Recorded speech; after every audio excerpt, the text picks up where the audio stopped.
High, আমি বৈশাখী। আজ একটা অন্যরকম কাজ নিয়ে আপনাদের সামনে হাজির হয়েছি। এই কাজটি আমার কাছে সম্পূর্ণ একটা নতুন কাজ, তার কারণ ভাবলাম আপনাদের সাথে শেয়ার করি।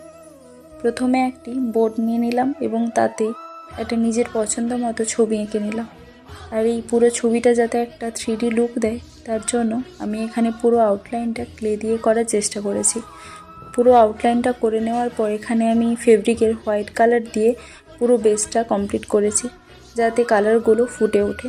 আর এখানে আমি একটি রাধাকৃষ্ণের ছবি করার চেষ্টা করেছি। আর যেহেতু এই কাজটি আমার কাছে নতুন, তার কারণ একটু সমস্যা আমার হচ্ছিল।